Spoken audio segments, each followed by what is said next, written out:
नमस्कार, ऐसे संस्कृत चैनल में आपका स्वागत है। मैं हूं डॉक्टर सीमा शर्मा। यजुर्वेद एक सामान्य अध्ययन। इससे पहले ऋग्वेद पर एक वीडियो मैं बना चुकी हूं। प्लेलिस्ट में जाकर के आप वो देख सकते हैं। 4 वेद हैं: ऋग्वेद, यजुर्वेद, सामवेद और अथर्ववेद।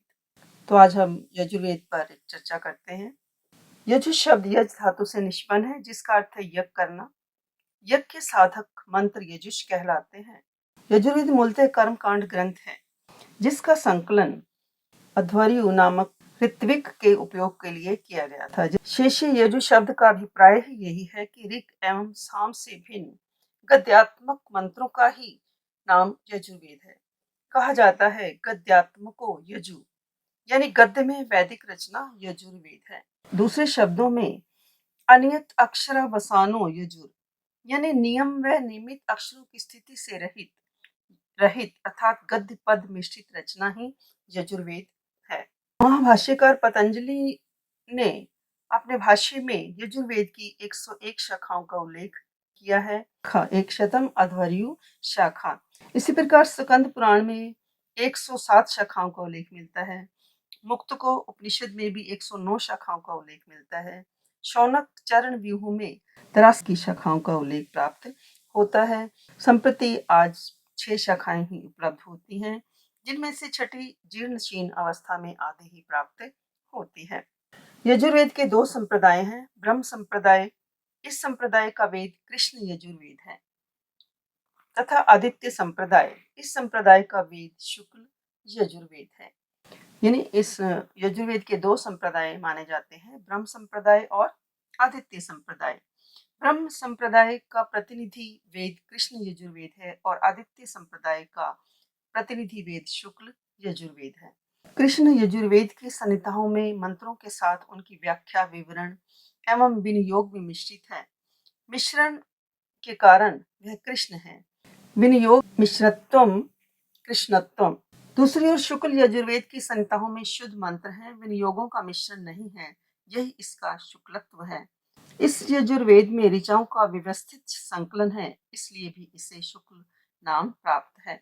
यजुर्वेद में शुक्ल यजुर्वेद की 2 शाखाएं तथा कृष्ण यजुर्वेद की 4 शाखाओं का उल्लेख मिलता है। शुक्ल यजुर्वेद की 2 शाखाएं, पहली माध्यन्दिन शाखा, जिसको वाजसनेयी संहिता भी कहते हैं। दूसरी शाखा का नाम है कान्व शाखा। कृष्ण यजुर्वेद की 4 शाखाएं हैं: तैत्तिरीय शाखा, मैत्रायणी शाखा, काठक शाखा और कपिष्ठल शाखा। शुक्ल यजुर्वेद की 2 शाखाएं हैं, माध्यन्दिन शाखा और कान्व शाखा। माध्यन्दिन शाखा को वाजसनेयी संहिता भी कहते हैं। इसके ऋषि याज्ञवल्क्य हैं, अध्याय 40 है, अनुवाक 303 है, मंत्र 1975 है। इसका प्रचार उत्तर भारत में अधिक मिलता है।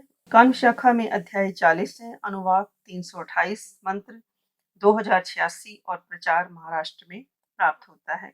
माध्यन्दिन तथा कान्व शाखा का विषय वस्तु समान है, केवल अध्यायों या मंत्रों के क्रम में दोनों में अंतर कुछ प्रतीत होता है। शुक्ल यजुर्वेद का प्रतिपाद्य विषय। शुक्ल यजुर्वेद माध्यन्दिन वाजसनेयी संहिता का प्रतिपाद्य ही यजुर्वेद की सभी संहिताओं में प्राय मिलता है, इसलिए प्रकृति रूप में इसी की विषय वस्तु का निर्देश किया जाता है। क्योंकि अध्वर्यु के लिए संकलित होने से यजुर्वेद में मुख्यतः कर्मकांड का निरूपण है। शुक्ल यजुर्वेद का प्रतिपाद्य विषय, यानी यजुर्वेद के 40 अध्यायों में प्रथम 25 प्राचीन व अत्यधिक महत्वपूर्ण है, जबकि शेष 15 अध्याय खिल के रूप में माने गए हैं। खिल मैंने परिशिष्ट, बचा हुआ। इस वेद के प्रथम 2 अध्यायों में दर्श और पौर्णमास यज्ञों से संबंधित मंत्र हैं। यानी दर्श पौर्णमास यज्ञ हिंदू धर्म में किए जाने वाला एक धार्मिक अनुष्ठान है। दर्श यज्ञ अमावस्या के दिन और पूर्णिमा के दिन किया जाता है। तृतीय अध्याय में अग्निहोत्र यानी दैनिक अग्नि पूजा और हवन एवं चातुर्मास्य 4 महीनों पर होने वाले यज्ञ का वर्णन मिलता है। मध्याह्न एवं सायकाल अग्नि में हवन करते थे, इस क्रिया को सवन कहते थे। तो ऐसे संस्कृत चैनल पर यदि आप नए हैं तो चैनल को लाइक करें, सब्सक्राइब करें और शेयर भी करें। और यदि आप कुछ सर्च करना चाहते हैं, जैसे आज हम यजुर्वेद कर रहे हैं, तो यजुर्वेद के साथ आप ऐसे संस्कृत लिखेंगे तो पूरा चैनल देख सकते हैं। प्ले लिस्ट में जाकर के जो भी आप देखना चाहते हैं देख सकते हैं। कम्युनिटी में भी मैं कुछ क्वेश्चन डालती रहती हूँ, बीच बीच में। चतुर्थ से अष्टम अध्याय तक अग्निष्टोमादि सोम यज्ञों एवं पशु बलि संबंधी मंत्र मिलते हैं। इन सोम यज्ञों की परंपरा में कुछ यज्ञ ऐसे हैं जो कि एक दिन में समाप्त होते हैं और कुछ अनेक दिनों तक चलते हैं। वाजपेयी यज्ञ एक दिन में समाप्त होने वाले यज्ञों में प्रधान है। यह यज्ञ मूल रूप योद्धाओं एवं ध्वजाओं द्वारा संपादित किया जाता है। इस यज्ञ में सोम के साथ सुरापान भी चलता था। इन दोनों यागों के मंत्र सोमयाग एक दिन में पूरा होने वाला भी होता था। एकाहा सोमयागों में वाजपेयी महत्वपूर्ण था। राज्याभिषेक के समय राजसूय याग भी था। नवम और दसम अध्यायों में इन दोनों यागों के मंत्र नवम और दसम अध्यायों में मिलते हैं। राजसूय यज्ञ में अस्त्र क्रीड़ा, द्यूत, प्रीति भोज आदि अंग के रूप में आयोजित होते थे। अध्याय 11 से 18 तक अग्नि चयन का विस्तृत वर्णन है। इसके अंतर्गत यज्ञ अग्नि की स्थापना के लिए वेदिका का निर्माण होता था तथा वेदिका 10,800 ईंटों से बनती थी, जिनके आकारों और प्राप्ति स्थानों के विशेष नियम थे। इसके अंतर्गत 66 मंत्रों का 16वां अध्याय है, जिसे रुद्र अध्याय भी कहते हैं। यानी 11 से 18वें में जो 16वां अध्याय है उसको क्या है, रुद्र अध्याय का नाम दिया गया है, क्योंकि इसमें रुद्र देवता के विविध रूपों का वर्णन है। 18वें अध्याय को चम शब्दों की अनेक बार आवृत्ति के कारण चमक अध्याय भी कहते हैं। इसमें 77 मंत्र हैं। अनेक मंत्रों के अंत में यज्ञेन कल्पंताम ये दिया गया है। इसमें जीवन के समस्त आदर्शों तथा सफलता के उपादानों की कामना की गई है।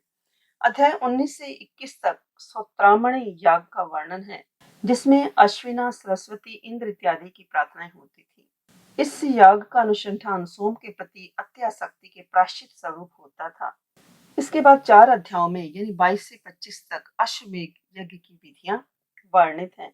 ये यज्ञ सार्वभौम आधिपत्य के इच्छुक सम्राट के लिए वेद था।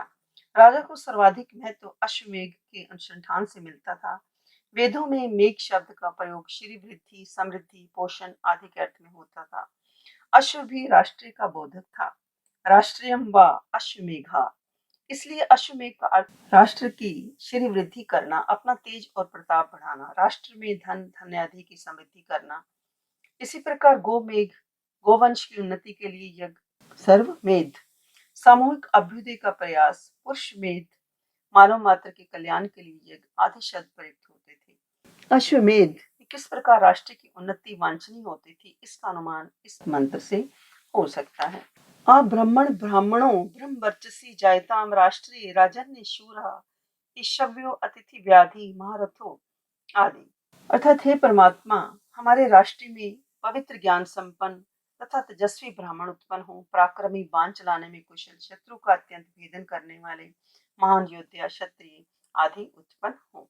अध्याय 26 से 29 तक पूर्व अध्यायों में निरूपित याज्ञों से संबंध अनेक मंत्र दिए गए हैं, अतः ये अध्याय किसी ग्रंथ के परिशिष्ट जैसे लगते हैं।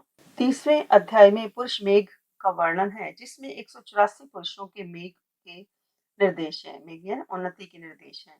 31वें अध्याय में ऋग्वेदीय पुरुष सूक्त देकर 6 अतिरिक्त मंत्र दिए गए हैं। इनमें एक प्रसिद्ध मंत्र है जिसमें परमात्मा के ज्ञान की महिमा दी गई है।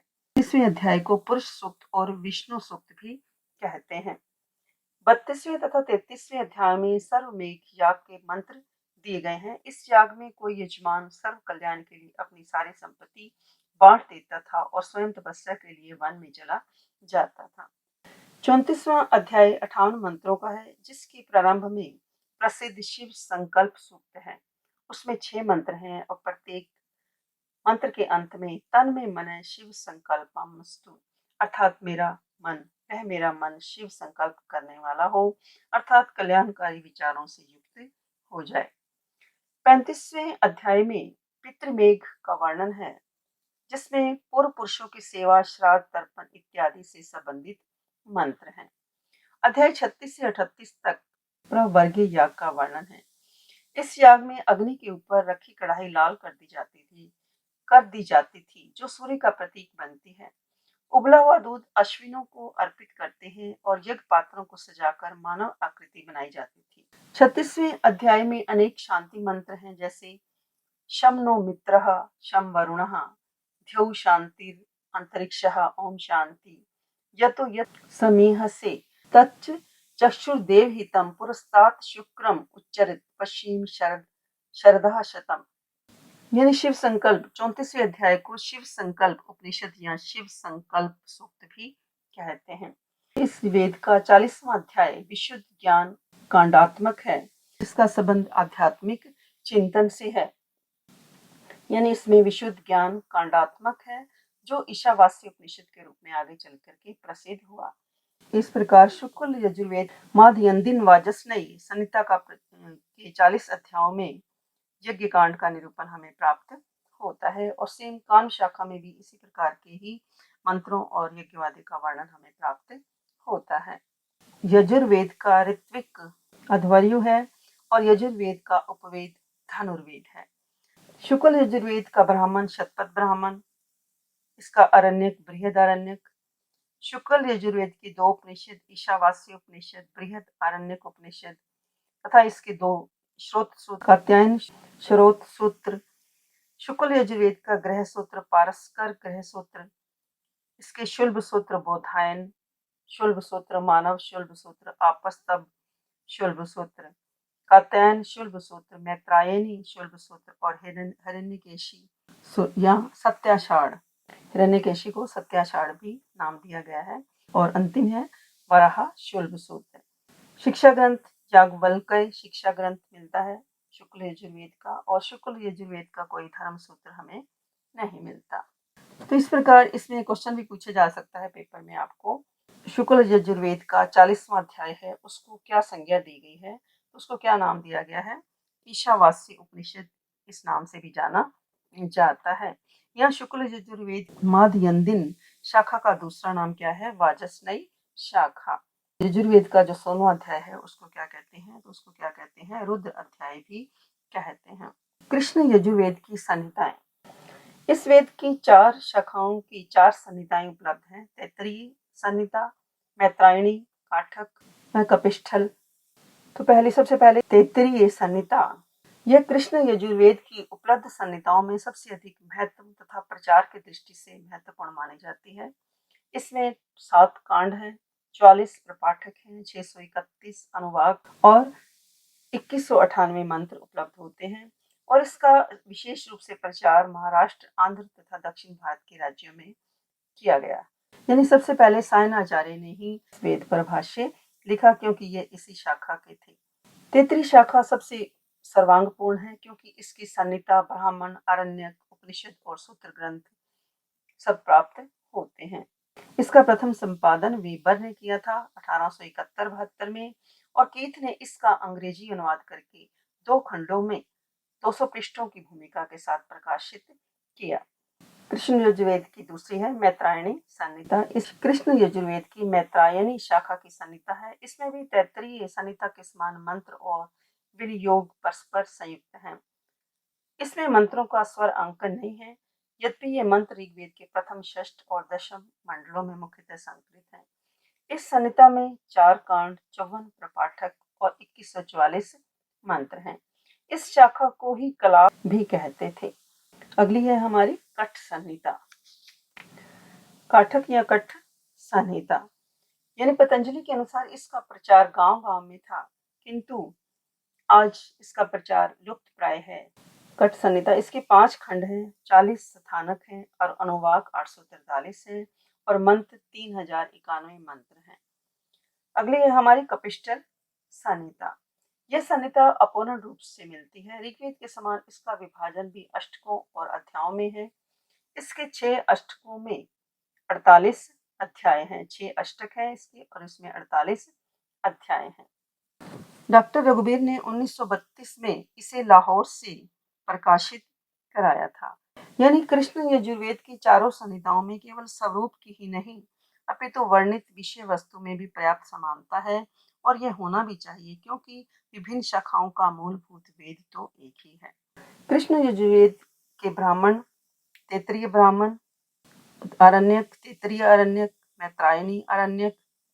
इसके उपनिषद कृष्ण यजुर्वेद के उपनिषद तैत्तिरीय उपनिषद, कठोपनिषद, श्वेत अश्वतर उपनिषद, मैत्रायणी उपनिषद, महानारायण उपनिषद। श्रोत्र सूत्र इसके बोधायन, अधूल, मानव, भारद्वाज, आपस्तब, काठक, सत्याषाढ़, वराह और विखानस। कृष्ण यजुर्वेद के ग्रह सूत्र बोधायन, मानव, भारद्वाज, आपस्तब, काठक, अग्निवेश्य, हिरण्यकेशी, वराह, विखानस, चाराजनीय और बैजवाप। इसके शुल्ब सूत्र बोधायन, मानव, आपस्तब, कात्यायन, मैत्रायनी, वराह और हिरण्यकेशी। कृष्ण यजुर्वेद के शिक्षा ग्रंथ में व्यास शिक्षा, वासिष्ठी शिक्षा, भारद्वाज शिक्षा और मांडव्य शिक्षा। शुक्ल यजुर्वेद के समान कृष्ण यजुर्वेद का भी धर्म सूत्र प्राप्त नहीं होता। आज हमने यजुर्वेद का अध्ययन किया, जिसके दो संप्रदाय थे, ब्रह्म संप्रदाय और आदित्य संप्रदाय। ब्रह्म संप्रदाय कृष्ण यजुर्वेद के नाम से जाना जाता है और आदित्य संप्रदाय शुक्ल यजुर्वेद के नाम से जाना जाता है। इसके बाद अलग अलग वेदों के रूप में हमने इनकी शाखाएं, संहिताएं, अलग अलग धर्म सूत्र, गृह सूत्र, शिक्षा ग्रंथ, उपनिषद, आरण्यक, ब्राह्मण आदि जाने। तो यजुर्वेद की कुछ इस प्रकार हमें मूलभूत विशेषताएं प्राप्त हुई कि यजुर्वेद गद्यात्मक है। यज्ञ में कहे जाने वाले गद्यात्मक मंत्रों को यजुष कहा जाता है। यजुर्वेद के पद्यात्मक मंत्र ऋग्वेद या अथर्ववेद से लिए गए हैं। इनमें स्वतंत्र पद्यात्मक मंत्र बहुत कम है। यजुर्वेद में यज्ञों और हवनों के नियम और विधान हैं। ये कर्मकांड प्रधान वेद है। इस ग्रंथ से आर्यों की सामाजिक और धार्मिक जीवन पर प्रकाश पड़ता है। वर्ण व्यवस्था तथा वर्ण आश्रम की झांकी भी इसमें है। यजुर्वेद में यज्ञों और कर्मकांड प्रधानता हमें दिखाई देती है। तो मूलतः यजुर्वेद में यज्ञों और कर्मकांड की प्रधानता हमें दिखाई देती है। तो आज के लिए इतना ही। धन्यवाद। जय हिंद, जय भारत।